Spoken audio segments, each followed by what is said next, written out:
This is Darren Marchant with American Nomad News with a special segment. All my segments are special segments because I'm that random. The weather report is clear and cold tonight. Clear skies, cold night. So, I had an interesting inspiration today watching one of the usual YouTubers down at the library who talks about space. And he was commenting on an article, on a blogger article. I know, regurgitated internet, right? But the article had some huge number with a bunch of zeros associated with a largely nickel-iron asteroid, saying that this would be incredibly valuable.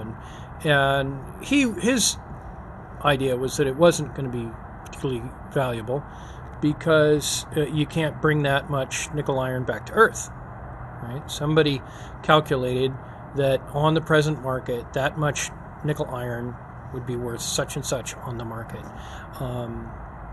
Besides the fact that if you brought that much nickel-iron back to the planet, it would flood the market. And just like De Beers controlling the diamond market, if you don't release your product onto the market except a little at a time, you keep the price high.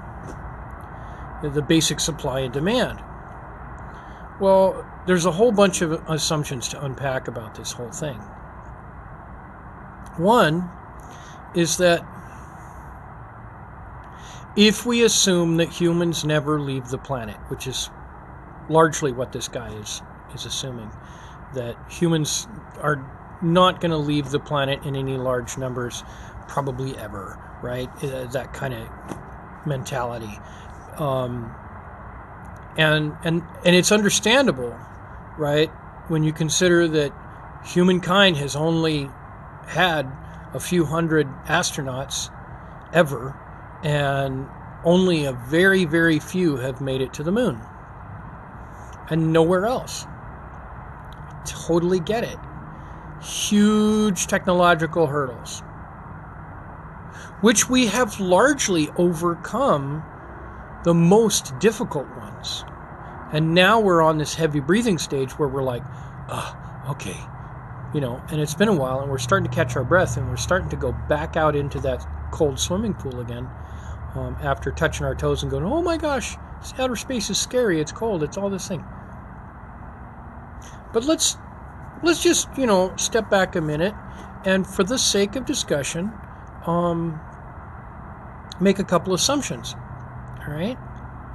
One, let's assume that we get some heavy industry going on the moon, and that's not super huge of an assumption, providing that we can take into account some evidence from places like Antarctica that we're going to need a lot of food.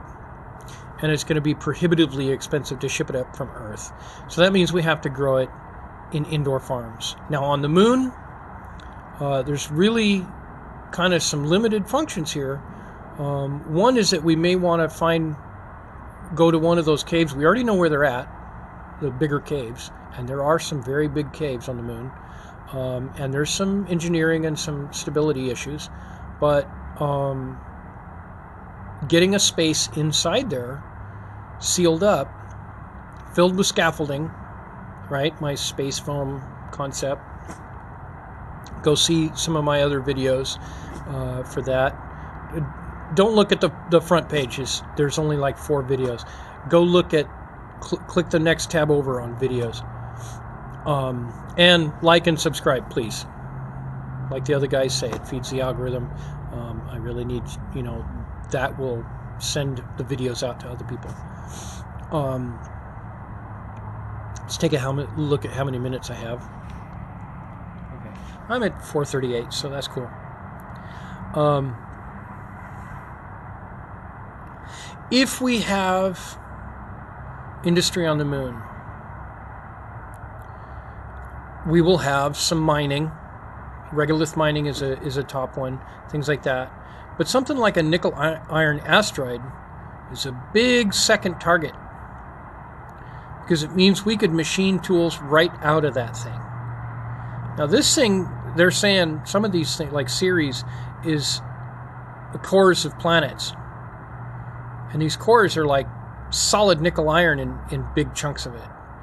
And that means that we can machine tools directly out of it. We can make whole spaceship hulls out of that things. We can also make some more mundane things, like communication satellites and deep space probes. We can machine major parts for these kinds of things in places like that, both robotically and with human assistance. And in open space, it's easier to build the centrifuges of the type that I'm designing and trying to describe to people without 3D motion graphics, which I would really like to have, because then I could tell the world the things that I've observed that can help us to build heavy industry in space and make room for all life of Earth beyond the end of Earth.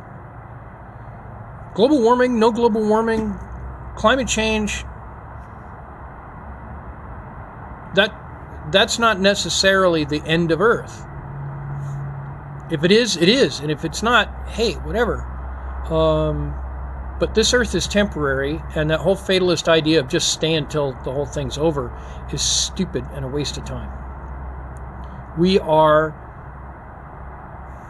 for better or worse, the only living things on this Earth that can choose to take life with us off this Earth. It gives us huge responsibility.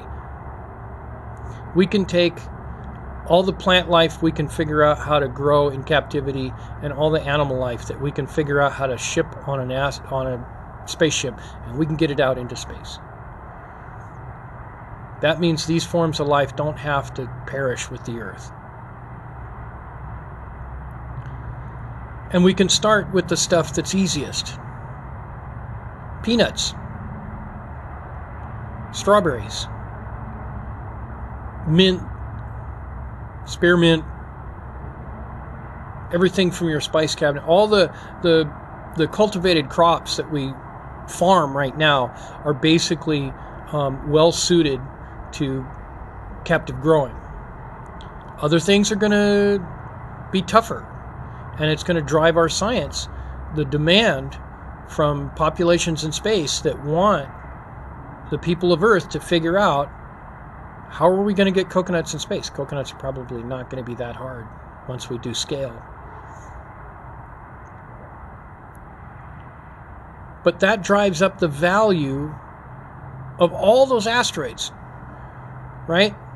If we have 1 trillion people in space, we have people in space who can trade knowledge of space to Earth, to the curious minds of Earth. And Earth can supply its contribution of knowledge back again. And not just that, but supply more people, which will be in more demand. The most valuable thing in space is a human and unique forms of life from Earth. See how much time we got on this. We've got just about 9 minutes. This is Darren Marchant with American Nomad News, a space segment. Thank you very much. Have a blessed day.